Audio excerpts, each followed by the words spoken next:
Ladies and gentlemen, the following podcast is set for one episode. Your host from Columbus, Ohio, is Michael Kirk. Welcome to the Outlaw Mudcast. Hello and welcome to the Outlaw Mudcast, your digital audio dirt sheet for all things Super Show. We have a lot to cover this week, folks, starting off with the fulfillment of a promise that Steve Resk made that there was a partnership in the works. I speculated that the partnership he might have been referring to was the Wrestling Revolver deal. I was wrong. The partnership that he was referring to was with Eddie Mort, the creator of the early 2000s cartoon show Lucha. This was a cartoon about child wrestlers at a wrestling school. Just going from memory, it's been many, many years since I've seen the cartoon. But SRG Universe has teamed up with Eddie Mort to create Super Lucha. This is going to be a brand new game, compatible with Super Show the game, so similar to Ikuzo Super Show, featuring competitors and moves done in the art style of Mucha Lucha. This new game, Super Lucha, will be the subject of the 2024 Kickstarter campaign from SRG Universe. This campaign is currently scheduled to launch Tuesday, July 30th, 2 days before the start of Gen Con this year. So that's going to be a busy week for the Outlaw Mudcast. It's going to run 21 days. It'll be a 3-week campaign. Here's what we know about the campaign. The main product being released is a 4-player box set. This set will feature 2 competitors from Super Show the Game, done in the art style of Mucha Lucha by Eddie Mort, and 2 brand new Eddie Mort creations. The 2 Super Show competitors will likely be El Super Hombre and Snake Pit, although there is art out there released as part of the promotional materials that features Ariel Lipstick and Dia de los Muertos. So we may see those competitors in the box set instead. I still think it's going to be El Super Hombre and Snake Pit. Like many Kickstarter campaigns from SRG Universe, there will be multiple tiers. There will be a Create a Card tier, for example. We've also been told there will be 15 Create a Competitor tiers. You will work with Steve Resk and Eddie Mort to create your competitor if you pledge at one of those Create a Competitor tiers. Eddie Mort will do the art for those Create a Competitors, along with the competitors from the box set, and he will also do a playmat featuring the Super Lucha competitors. The 1 through 27 cards, maybe even the finishes, will be done by other artists, but in the style of Eddie Mort, in the style of the Mucha Lucha cartoon show. Meaning the moves will also be similar to those. If you've seen some of the promotional materials, in the cartoon, when competitors would do moves, those moves had names, and they would transform into the object of the name. So like if they were doing a cannonball, they might turn into a cannon and fire themselves out as a cannonball. You would see art like that on these. This is not going to be realistic art like in Super Show the Game. This will be very cartoonish type art. This is not going to be a serious wrestling game. When it comes to moves, don't expect the art for the moves to be realistically depicting a move. A frog splash in, say, Super Show the Game would look like a gentleman jumping off the top rope. A frog splash in Super Lucha might be El Super Hombre turning into a frog and actually landing on his opponent and water splashing everywhere. That's the type of art we're looking at for Super Lucha. Some other things we've learned about the Kickstarter campaign. There will be a Kickstarter exclusive competitor. There will be a competitor you can only get if you pledge at certain tiers. That's what we know right now about the Kickstarter campaign. The preview page is up live.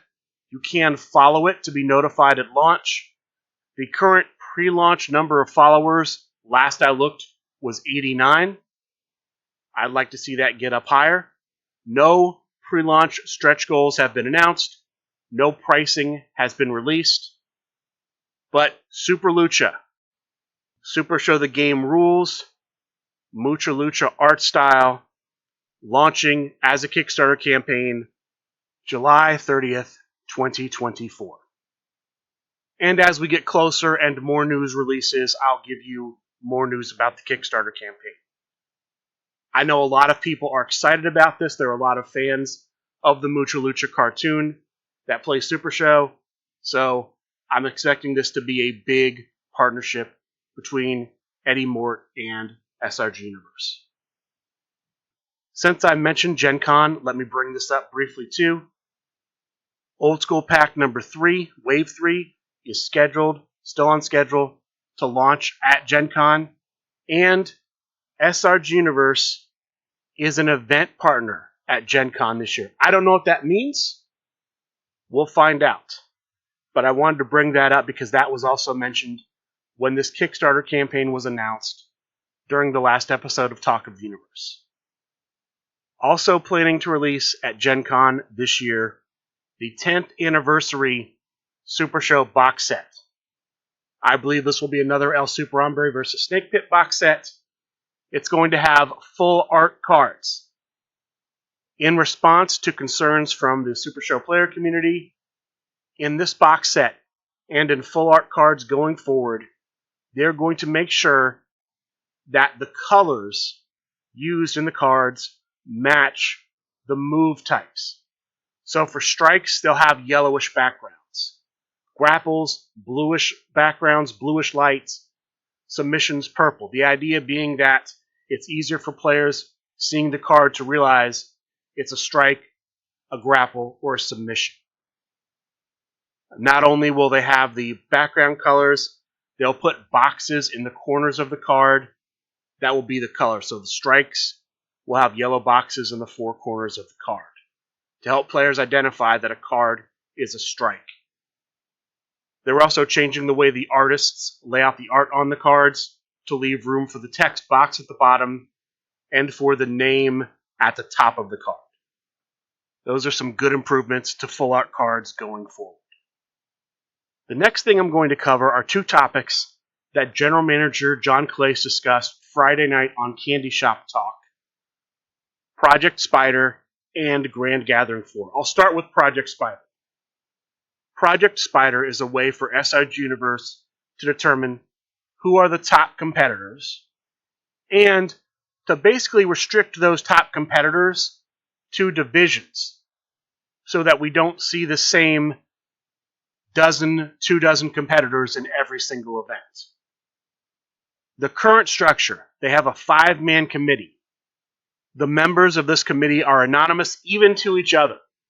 Only John Clace knows who the 5 people in the committee are, and of course each individual member knows he's in the committee, but the members don't know the other people in the committee.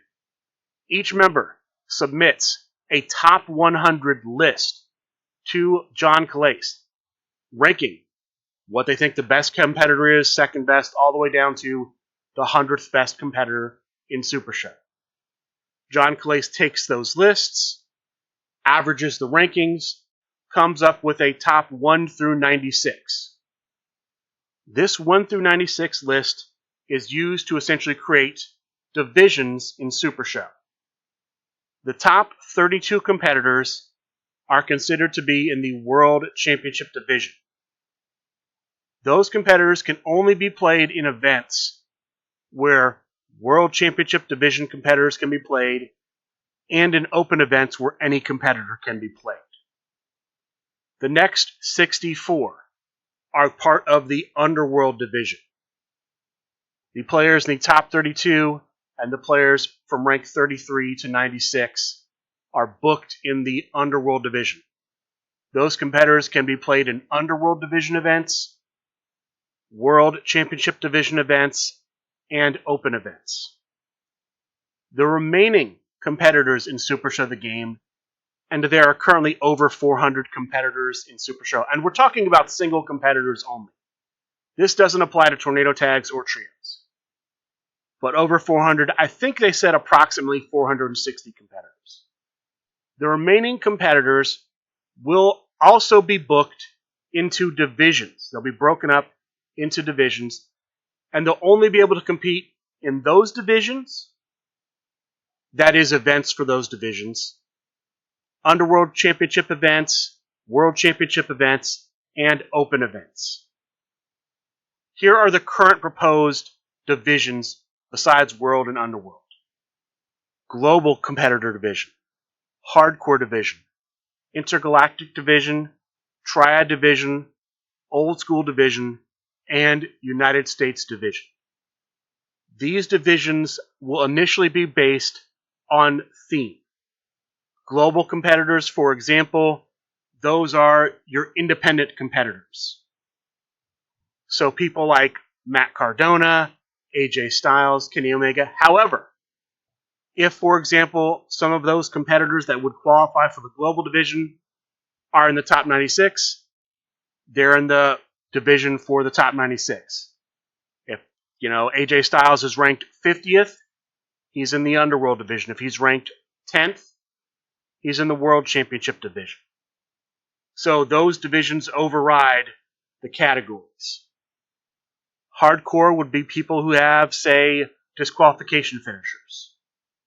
Intergalactic, people like the Cosmic Crusaders, Marauders of the Multiverse. Old School is probably people from the Old School packs, like Quadruple H or the Heartbreaker. But again, if Quadruple H is in the top 96, he won't be in the Old School division.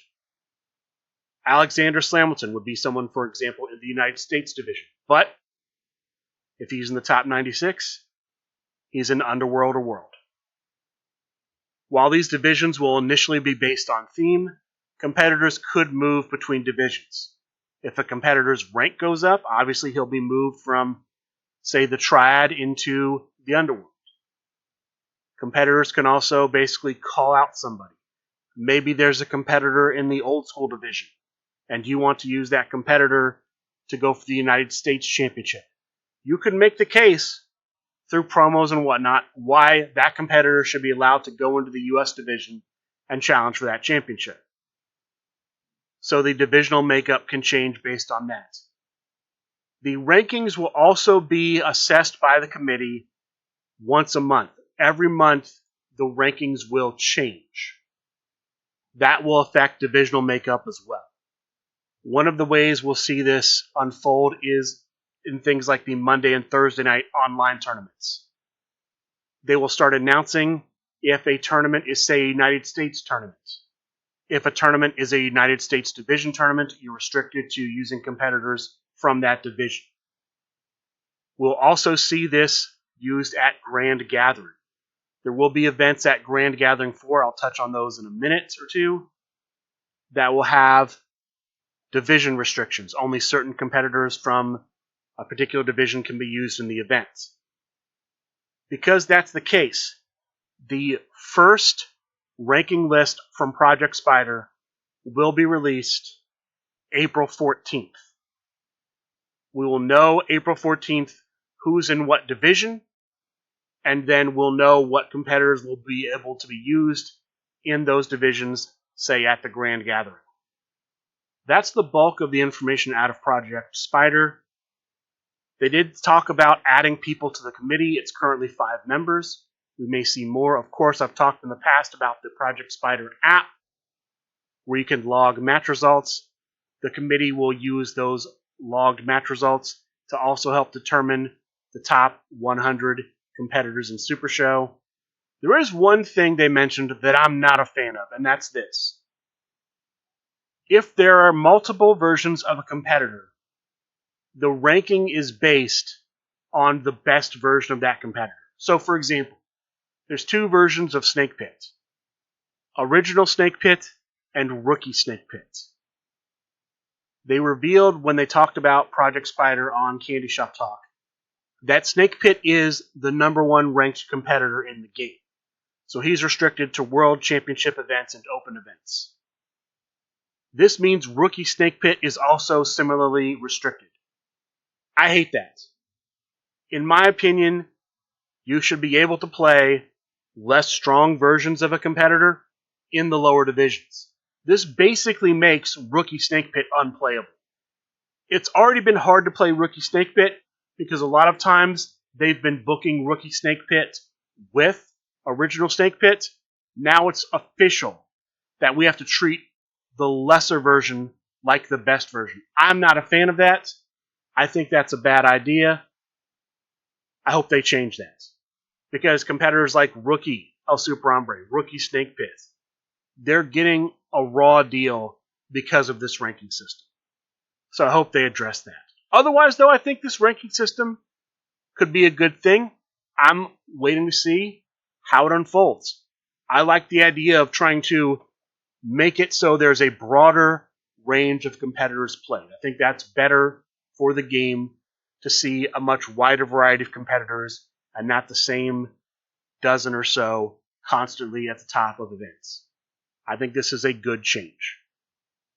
The other big thing General Manager Calais talked about on Candy Shop Talk was the event schedule for Grand Gathering 4. We have a rough idea of the schedule, not exact times, but basically the general layouts. Starting on Friday, and the doors will open in the hall at 10 a.m. on Friday, in the space where they're doing Grand Gathering 4 at the hotel. The opening event of Grand Gathering 4 is a trios tournament. The second event of the day is a 6-stop event. The final event of the day is the Cookies Fortune Tournament. It's a singles event. The winner receives the Cookies Fortune. It's a similar mechanic to Money in the Bank from WWE. It allows you to cash it in for a shot at any belt you want. That's how it's been done in the past. It's always subject to change. The singles event for the Cookies Fortune is open, so any competitor from Super Show the Game can be used in the event. I don't know about the 6-stop event, and of course trios is trios. There will be a booked list for the trios event. That booked list will be revealed on April 2nd. Saturday, we're going to have the top 16 of the current tag team tournament that's ongoing. There's also going to be an open tag team tournament for people who aren't in the top 16.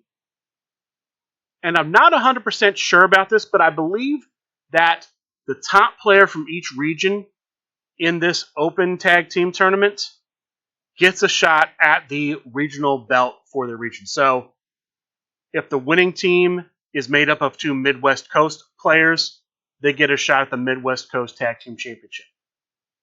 If the 4th place team is made up of 2 Tri-State members, and that's the highest team with both members from the Tri-States, they get a shot at the Tri-State belt. You have to be composed.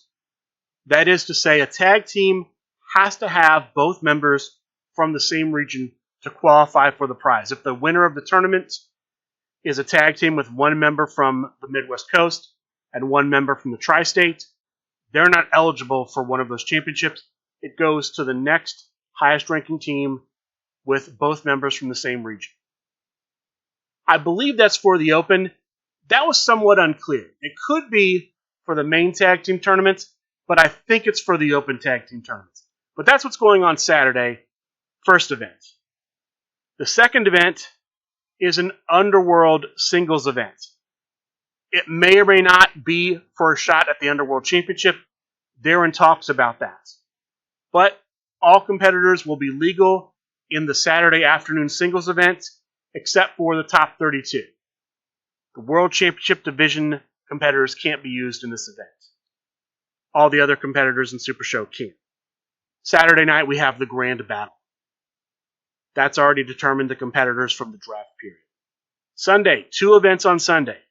First event, hardcore event.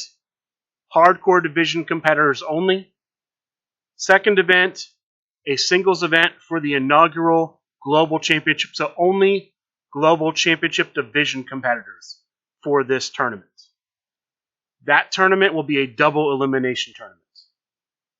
Those are all the events that were announced by John Calais for Grand Gathering 4. There will be a Thursday night event run by John Polverino, a Press 1P Invitational, in person, live at Grand Gathering the night before it officially starts.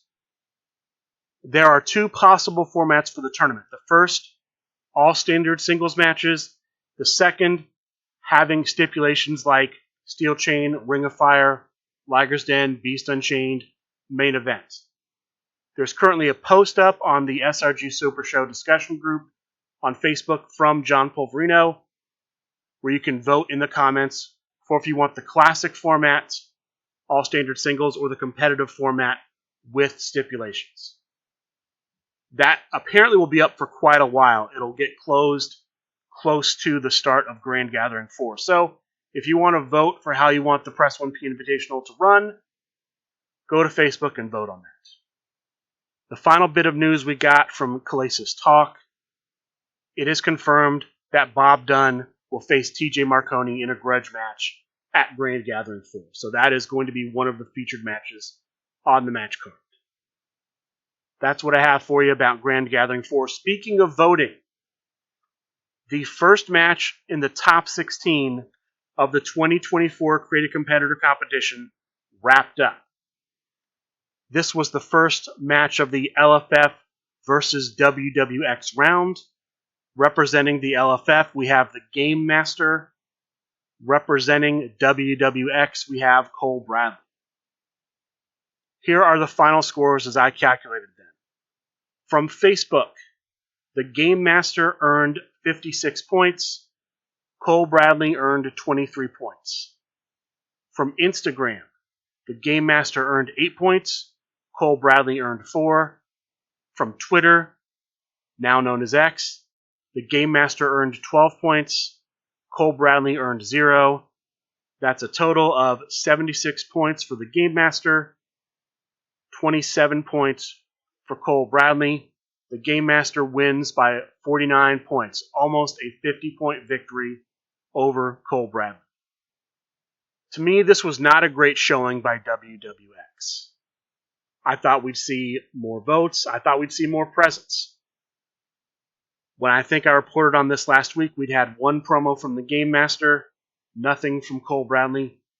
That did not change from the time I put the show out on Sunday until the time voting closed Wednesday night.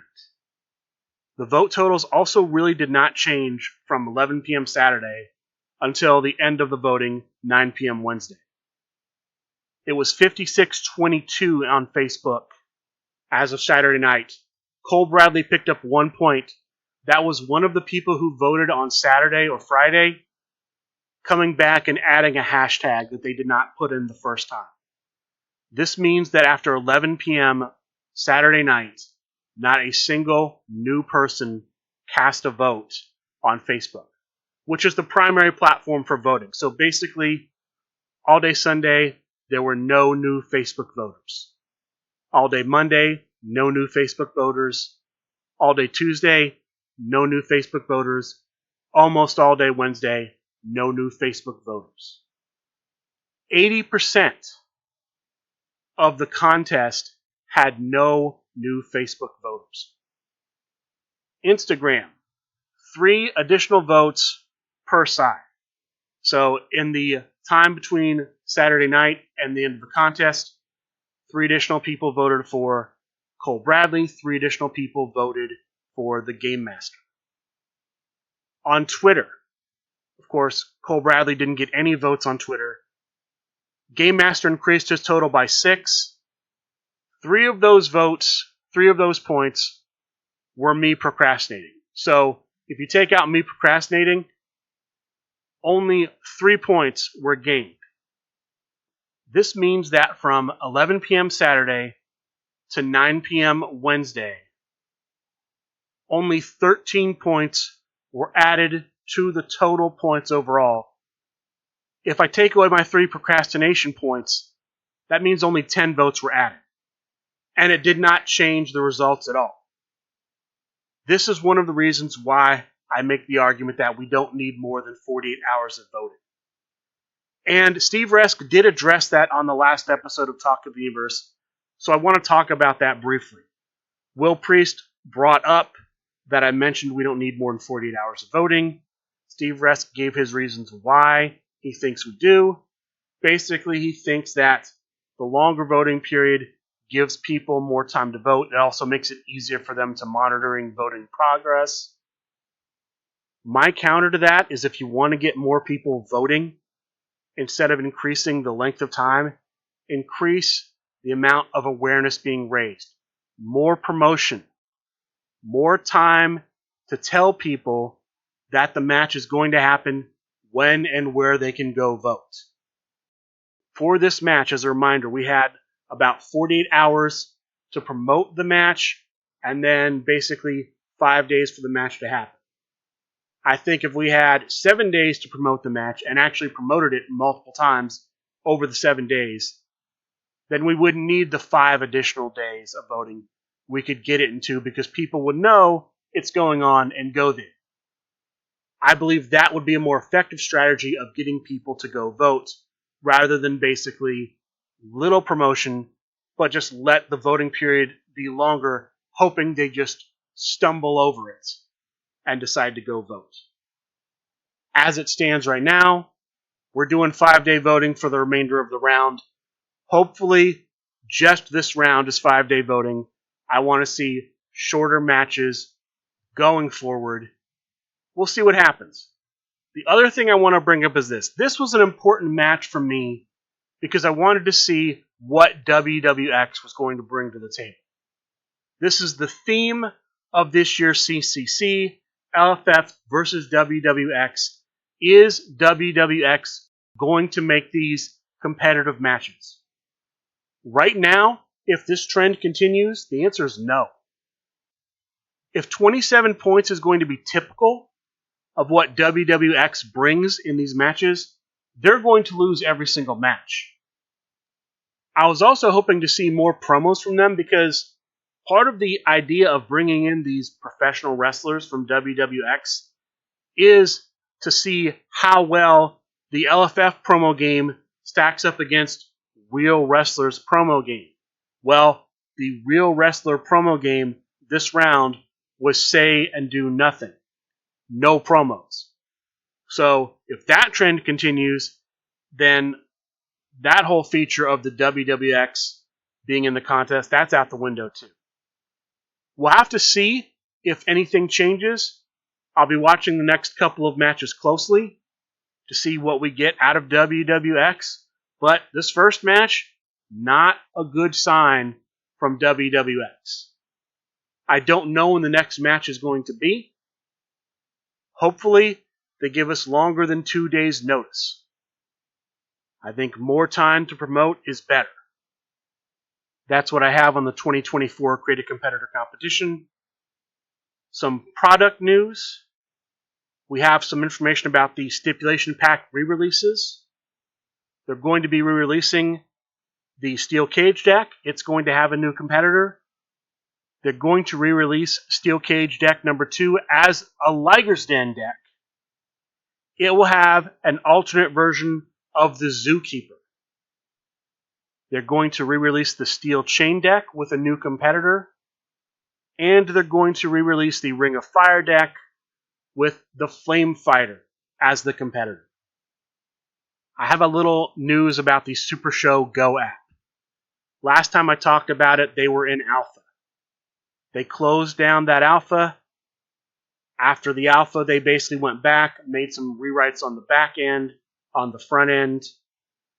They're getting ready to take it back for additional alpha testing.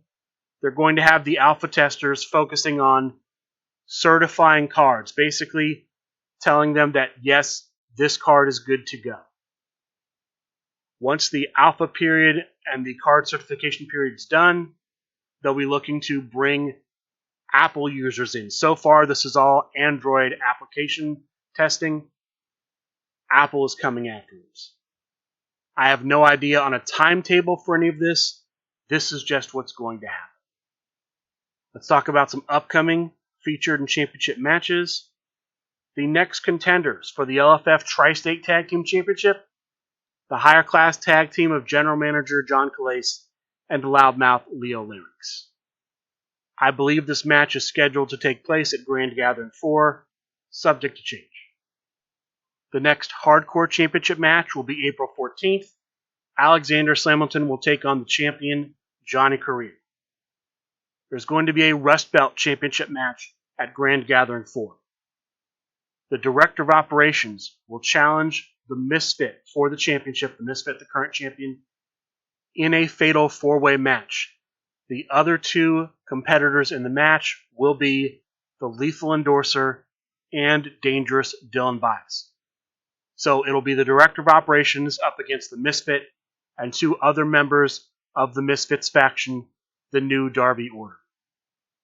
Monday night, April 1st, we'll have the next premium live event from Big Picture Premium, the Big Picture Premium. There'll be a number of matches on the card. First, both semifinal matches of the Big Meaty Invitational. Bob Dunn versus the Meeple, and the Cannoli versus Drew Madsen.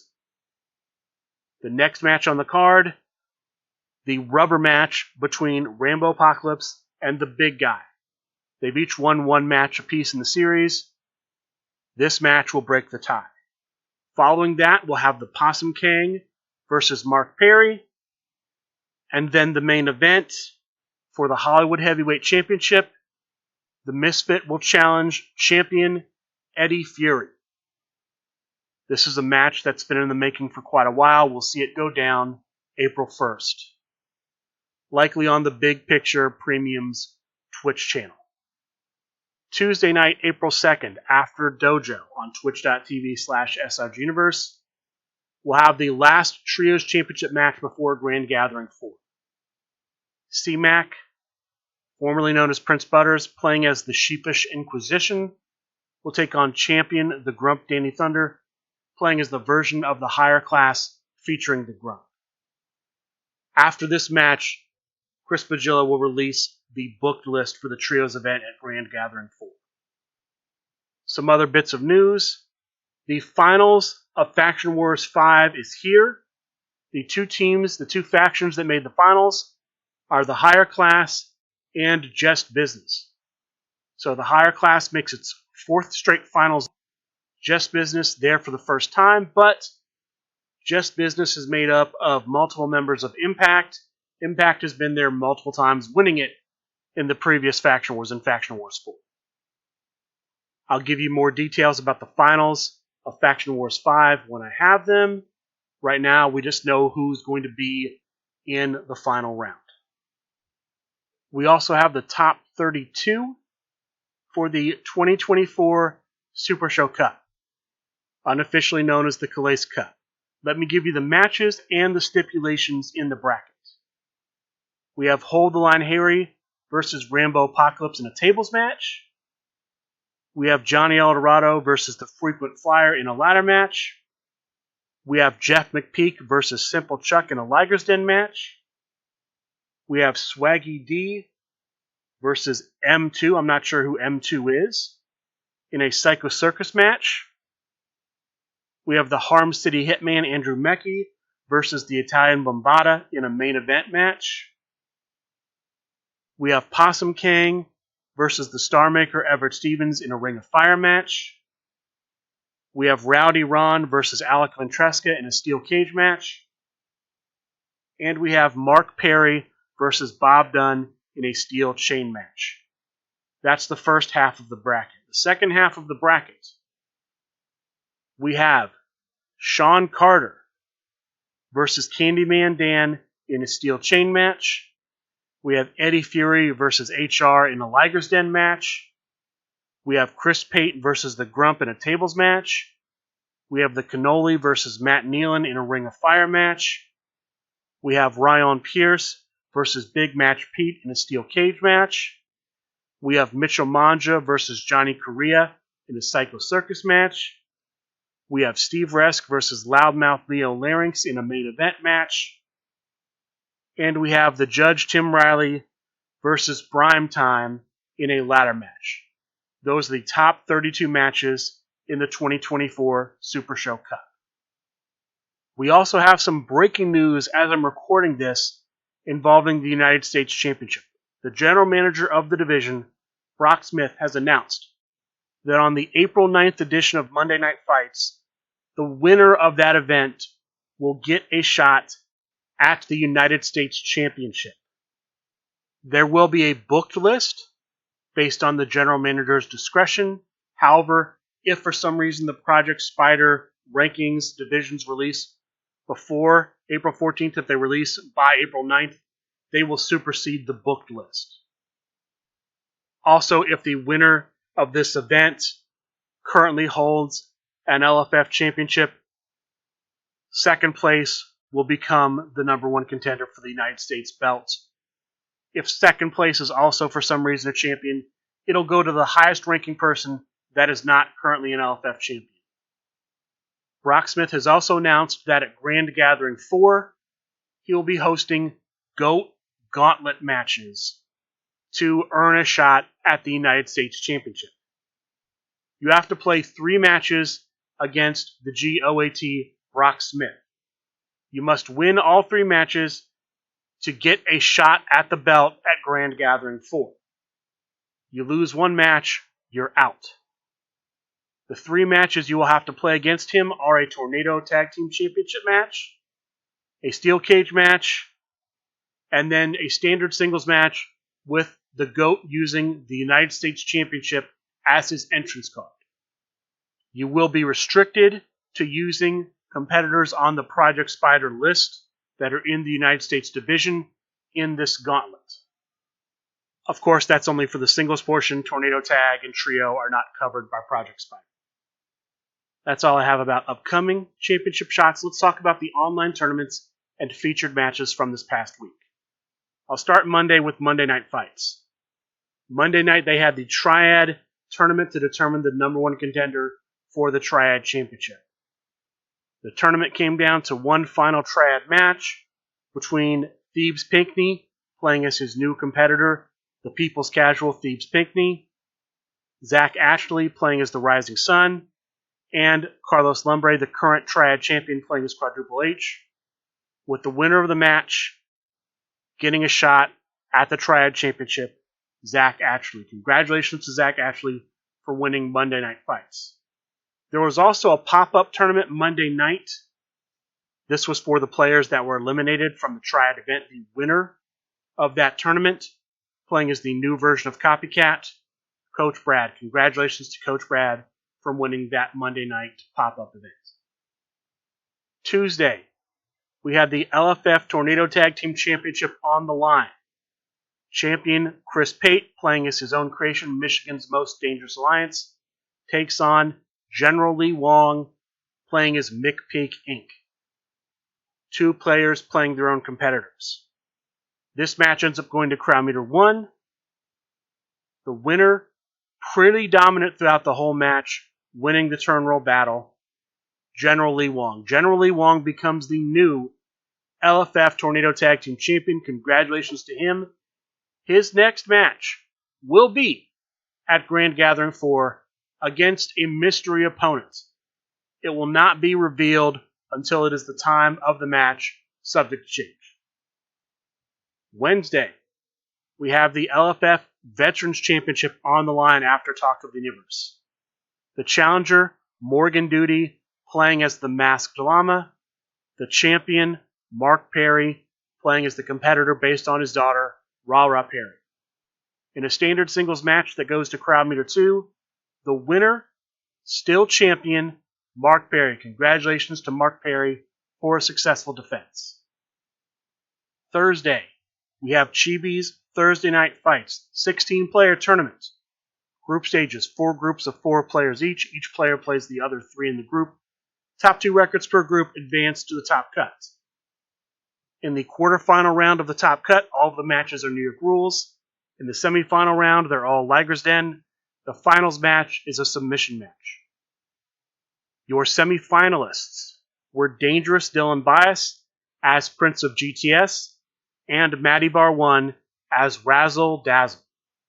Your finalists were Thebes Pinckney, playing as the People's Casual Thebes Pinckney, and the prize fighter Simon Davner, playing as Wrench Monkey, with the winner Thursday night Thebes Pinckney. Congratulations to Thebes Pinckney for winning Chibi's Thursday night fights. Friday, there is a pop-up tournament. 12 players, group stages, 3 groups of 4. Top 2 per group advance to the top cut. I don't have a ton of detail about the structure in the top cut, but the finalists were Chris Pate as the Phenomenal One and HR as the Iron Sultan, with the winner, Chris Pate. Congratulations to Chris Pate for winning the Friday night pop-up event. Saturday, we have a Deep 6 championship match. The challenger, Lord of the Dance, playing as Anastasia Morningstar. The champion, Jim Bias, playing as Scarlet Graves. In a main event stipulation match that does not go past crowd meter 0, the winner, still champion, Jim Bias, with a little bit of controversy, because at crowd meter 0, Jim Bias rolls a 9 for the finish roll. Lord of the Dance rolls his printed 8 skill for the first breakout roll, for the second breakout roll, for the third breakout roll, it's below an 8, and so he's declared to be pinned. However, at crowd meter 0 in a main event stipulation match, you get +1 to your breakout roll, meaning that the Lord of the Dance's first and second breakout roll were both good enough to break out, but that was missed by everyone involved, and so Jim Bias declared the winner. Tough break for Lord of the Dance. Will he use this to argue for a rematch? We'll have to see. But Jim Bias, still Deep 6 champion. Congratulations to Jim Bias for successfully defending. This brings us to Sunday night fights. But before I get to Sunday night fights, a couple of items. First, the Italian Bombata has announced that because there is no official Tornado Tag Team event at Grand Gathering 4, he will host a pop-up event Friday night after the Cookies Fortune tournament. There may or may not be prizing for it. There may or may not be a title shot for the winner. At this point, nothing is guaranteed, but it's possible things develop as we get closer to the date. Right now, though, it's just a pop-up Tornado Tag Team event. Nothing on the line except being able to say you won an event at Grand Gathering 4. Next, I mentioned earlier that there will be a Monday Night Fights United States #1 Contender Tournament. Monday, April 9th. It's Monday, April 8th. April 9th is a Tuesday. So, April 8th, Monday Night Fights, the winner gets a shot at the United States Championship. With those updates out of the way, let's talk about Sunday Night Fights. 3 matches on the match card. The opening match was a Star Maker Productions Grand Battle match.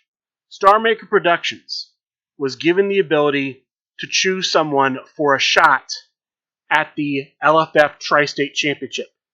They decided the way to choose who would get the shot is to have a Grand Battle match. The winner gets the shot. There was also a last-minute addition to the match. Trey Cantrell, who is part of Star Maker Productions currently, but part of the Deep South region, he was in the match. If he were to win the match, obviously he can't get a shot at the LFF Tri-State belt. He would name somebody to get a shot at the LFF Tri-State belt. Here's what happened in the Grand Battle match. We start off with Split as the first entry, playing as Split. Tartan Terror as the second entry, playing as Zombie. The third man in, the New York Phenom, playing as the new version of Lexi the Punk Rock Pixie. Followed by Trey Cantrell, playing as Matthias, son of Zeus. And then finally, the prize fighter Simon Kavner, playing as the original Brian Cage. The first man out was Split. Split was eliminated by Simon Davner at crowd meter 4. The next man out was the Tartan Terror. He was eliminated by the New York Phenom at crowd meter 5. The New York Phenom is then eliminated also at crowd meter 5, which is the maximum crowd meter. Everyone from this point eliminated at crowd meter 5. New York Phenom eliminated by Simon Dabner. So it comes down to the last two men in the match, Trey Cantrell and the prizefighter Simon Dabner, with the winner, Trey Cantrell. So, Trey Cantrell, the only non-LFF Tri-State region member in the match, wins. He gets to choose who will get the shot. He chooses Ryan Pierce from Just Business. He does not pick a fellow member of Star Maker Productions. Very shocking that basically Star Maker Productions sabotages themselves, takes away their own shot at a belt. I don't know if there's a deeper story behind this, but that's what happened. Star Maker Productions had the chance to name one of their own to a championship shot, and it didn't happen. What does this mean going forward? Does this mean we won't see these types of matches anymore? Because why would you ever leave the fate of your faction getting a shot in one of these matches if somebody can backstab you like that? I don't know. That remains to be seen. But congratulations to Trey Cantrell for winning. Congratulations to Ryan Pierce for getting a shot at the LFF Tri-State Championship. The second match of the night was another Grand Gamble match. In this match, we have Rambo Apocalypse as Amazing Red, taking on fellow TVA member Simple Chuck as Haley Stevens. The story of this match was Simple Chuck using Haley Stevens' gimmick to use schoolboy spam to bump the crowd meter up to crowd meter 5. But even at crowd meter 5, it was still kind of a close match. In the end, though, the winner was Simple Chuck. Simple Chuck able to use schoolboy spam to force Rambo Apocalypse to get rid of all of his stops for grapple finishes. At crowd meter 5, Simple Chuck hits his number 29 finish grapple and wins the match. Congratulations to Simple Chuck. As a result, Simple Chuck will enter his opening pod in the Grand Battle match at Grand Gathering 4 last. Rambo Apocalypse will enter his pod first, and the other people in his pod will know what competitor is being used by the first entrant in their pod. They won't know it's Rambo Apocalypse. They're only told what competitor is being used. The final match, the main event of Sunday Night Fights, the LFF World Heavyweight Championship on the line. Yasmin, the challenger, playing as Runtime Terror, versus the champion, Jeremy Steigerwald, playing as Tommy Stillwell. This was a fairly even match, although Yasmin, I believe, did win the turn roll battle, but still pretty close. It comes down to just who wins a few key turn rolls, and at crowd meter 1, the winner, new champion, Yasmin. Congratulations to Yasmin for becoming the LFF World Heavyweight Champion. Next week, because it's WrestleMania Saturday and Sunday night, there will be no Sunday Night Fights episode. Sunday Night Fights will resume April 14th, 2 weeks from when I'm recording this. As far as events coming up for next week, nothing is currently listed on SuperShowTheGame.com last time I looked. But Monday Night Fights, the April 1st edition, will be hosted by Brian Schmidt and the Dread Pirate Tech Support Simon Strauss. There will be stipulations in every match, and the opening group stages in the Top Cut. The finals match will feature special guest referee Captain Kiddo. Not sure what that gimmick is for Captain Kiddo. And I'm not sure exactly how this is going to work, but there will be a feature where characters will swap gimmicks. Again, I'm not sure about the mechanics of that, but that's something to be aware of if you're going to play in Monday Night Fights. Thursday, likely Chibi's Thursday Night Fights, Dojo Tuesday night. This weekend, April 6th and April 7th, Long Island Tabletop Gaming Expo. Tickets on sale on the websites, both to get into the expo, as well as for the two events SRG Universe is running. A Create a Competitor tournament on Saturday, a Grand Battle match on Sunday. There will be promos for that. The following weekend, April 13th through April 15th, Huntsville Comic and Pop Culture Expo in Huntsville, Alabama. Sealed event Friday night. Create a Content Saturday. Tag team event Sunday. It'll be either create an alt art card, create a card, or create a competitor, depending on how many people sign up for the event. Tickets are on sale on supershowthegame.com under the event section. Not online events, events. And then the final thing I have to announce as far as upcoming events, Miso Mania 2, a Create a Competitor event, will be happening at Miso's Game Room and Collectibles in Louisville, Kentucky, September 28th, the last Saturday in September. Tickets will go on sale soon, but last I was told, nothing currently available. The Project Spider booked list, whatever that is, whatever that ends up being, will be in effect for the tournament. Now we're months away, so that'll become clear as we get close. But September 28th, Miso Mania 2 Create a Competitor Tournament. And then, of course, the big one coming up, Grand Gathering 4, May 3rd through May 5th. Those are all the upcoming events I have that I can report on. With that being said, that is going to do it for this week's episode of the Outlaw Mudcast. I would like to thank all of you for listening, and good day.